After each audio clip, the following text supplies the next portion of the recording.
Sup, bonjour, buenos dias, sin ciao, ni hao. It's me, Mr. Jordan. Today we're going to be looking at chapter 37 of The Handmaid's Tale by Margaret Atwood. So first we'll do a brief summary and recap of the chapter.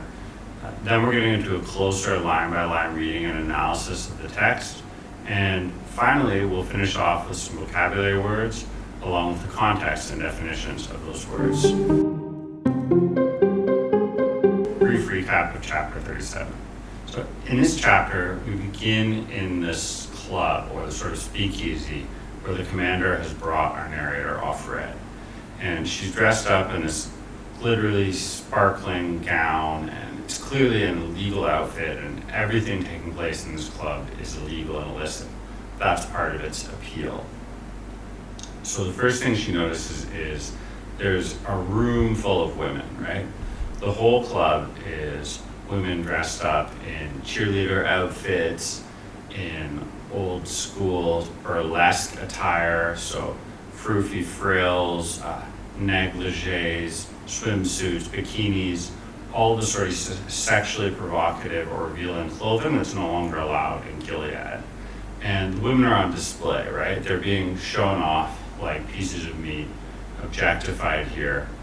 And there's different groups or clusters of men. So it's not just the higher up commanders and officers in uniform from Gilead. There's also a group of Japanese businessmen as well as a group of Arab men. So this is obviously some sort of showpiece or diplomatic relationship that's being had between the men from Gilead and then other men from different foreign embassies or countries that are visiting them. And the commander also tells us that it's like the past, or it's something from the past. And as our narrator off-red is reflecting on this idea of how it's not actually like the past, it's more like a film or a movie recreating the past as something new in its own image, she sees Moira. So going back to the last chapter where it finished with this idea that maybe Moira had called her an idiot, she now literally sees Moira, and Moira's dressed up in this silly sort of Playboy bunny outfit with a little tail. They signal to each other to meet in the bathroom. So the main thrust or action of this chapter is that the narrator off-red is finally going to get to have a conversation, we think, with Moira. And she's going to do this by sneaking away from the commander into the bathroom. Now we're going to get into a closer line-by-line reading and do some analysis of the text from chapter 37. So the first passage we're going to look at, off-red, sort of witnessing for the first time, seeing all these other women who, like her, are dressed up in these silly throwback outfits that objectify and sexualize them. So she says, I stand still and stare at them. So her gaze, her view here, is mimicking that of the men who are objectifying them. I can stare here, look around me. There are no white wings to keep me from it. Her vision, right, is also freer or liberal here. The usual outfit that gives her a sort of tunnel vision is gone, and she's free, to some extent, to look around as she pleases. My head, shorn of them, feels curiously light, as if a weight has been removed from it, or substance. So it's almost this idea like her handmaid's outfit or costume is kind of like a shackle, or it's a prison, right? Like it's something that physically weights her down, a burden that she's bearing at all times, and it's been removed from her. Maybe the same way religious attire or like religious decorations can bear the burden on their wearers. The women are sitting, lounging, strolling, leaning against one another. It's really getting this image of a whole plethora of women, like a harem or something. There's just everywhere you look, there's female bodies on display. There are men mingled with them, a lot of men, but in their dark uniforms or suits, so similar to one another, they form only a kind of background. The women, on the other hand, are tropical. They're dressed in all kinds of bright, festive gear. So we get into a long description of each of the unique and very spectacular, showy outfits the women are wearing. And I want to key in and focus on that word. They form a kind of background. So the idea here is that the men are in the background standing off to the side like an audience, because the women are being put on display, right? They're up on stage. They're in the foreground or the center stage. The spotlight's on them.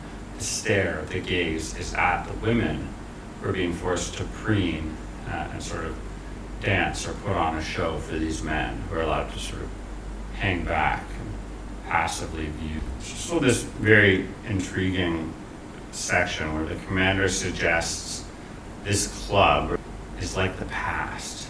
It's like walking into the past, says the commander. His voice sounds pleased, delighted even. Don't you think? I try to remember if the past was exactly like this. I'm not sure now.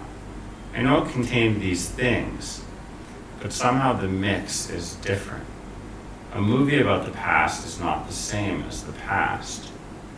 What she's really getting at here again is this idea of spectacle or propaganda. It's a recreation. So the image is being made here, and they're taking old costumes and old pieces from the past, but the thing that's constructed or built from these old elements is something entirely new or different. The same way a film that's set in the past but shot in the present day can never actually go back in time. It only shows us a subjective version of the past based on the current context. Yes, I say, what I feel is not one simple thing. Certainly I'm not dismayed by these women, not shocked by them. I recognize them as truants. Truant is someone who's absent, who skipped school, who's not present. And these women are truant or absent from the system, from the social organization and hierarchy that's been created in Gilead. They're separate from that, distinct. They're off here in the margin. I recognize them as truants. The official creed denies them, denies their very existence. Yet here they are. In the vocabulary section later in the video, we'll look at those words, truants and creeds. But for now, it's important enough to say that the creed is sort of the law of the land or the dogma. And officially, this club, these women, don't exist. They're insubstantial. They're not substantiated in Gilead.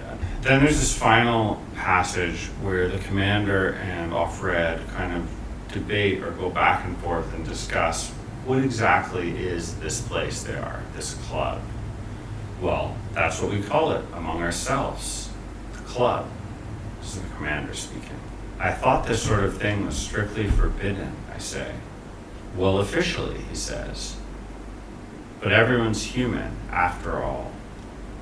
Very weighted sentence, getting between the lines. What's Margaret Atwood telling us when this man says, everyone's human after all? But they have certainly inhuman expectations of the women in Gilead, right? All of these roles that the handmaid plays are subversions of human nature and instinct for a falsified, created, and forced and imposed upon them social hierarchy. I wait for him to elaborate on this, but he doesn't. So I say, what does that mean? It means you can't cheat nature, he says. Nature demands variety for men. Just explicitly stating here, there's a double standard that he believes is founded in some idea of nature. It stands to reason. It's part of the procreational strategy. It's nature's plan. I don't say anything. So he goes on, Offred tells us. But I'm going to interject here and say, think about the references earlier in the text to sort of pseudoscience or false papers, or even Nick, right? Nick told Offred in her previous life, oh, well, men eat more red meat. There's papers about this. So again, this idea Atwood is getting at that people often justify their own beliefs with a cherry picking or pseudoscientific reference to this idea that there's papers or there's data.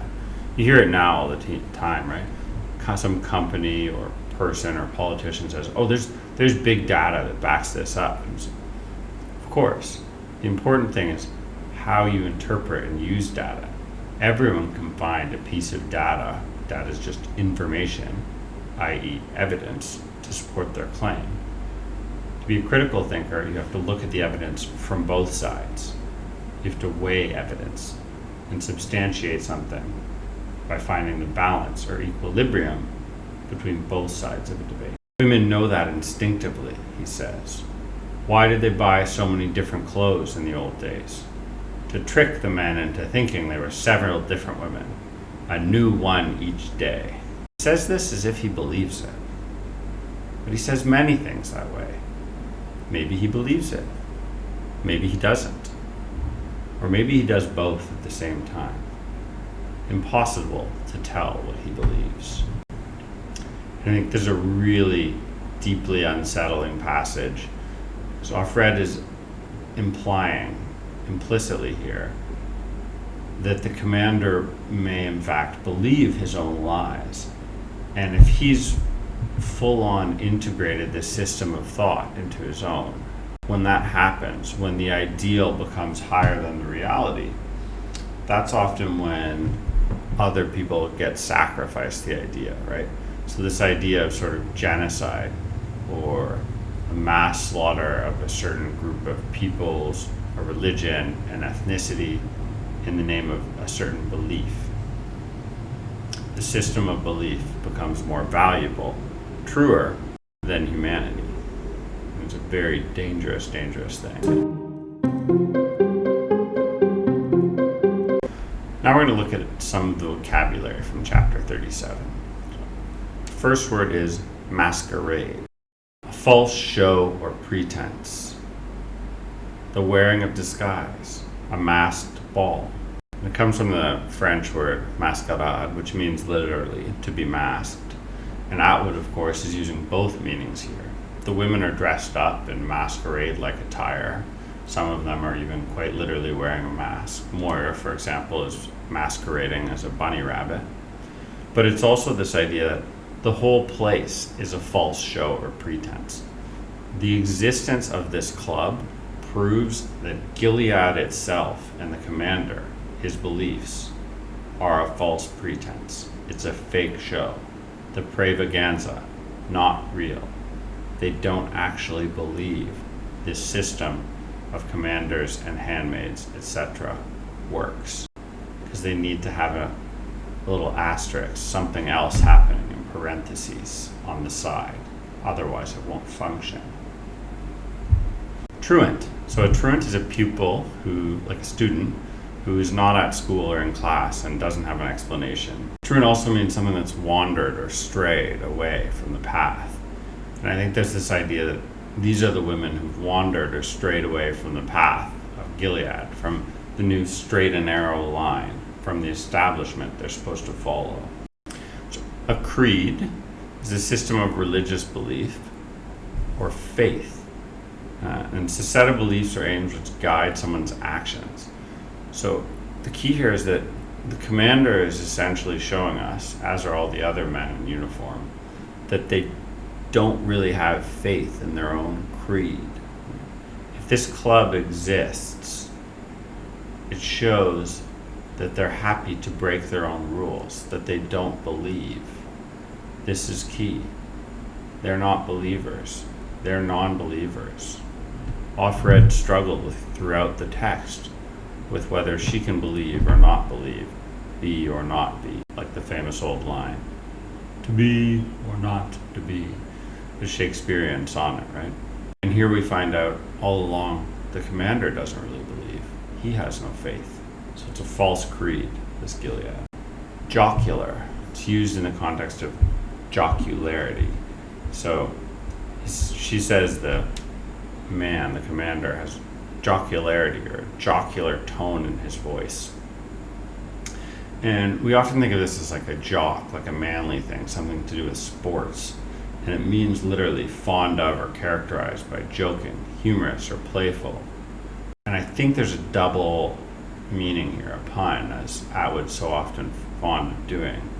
And the word comes from the Latin word for joke, joculus. And I think the idea is that she's realizing he's a joke, right? Offred seeing through the commander for the first time, seeing how everything he does is a big joke. It's a charade. The whole act the horse and pony show, the spectacle of Gilead, is empty. It's hollow. And she's seeing through it for the first time, seeing clearly.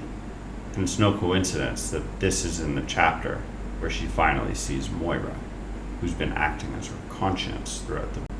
That's a perfect place to end, I think. Thanks so much for watching. I hope you enjoyed the analysis of chapter 37 of The Handmaid's Tale. I'm Mr. Jordan. You can leave any comments or questions below. Always appreciated.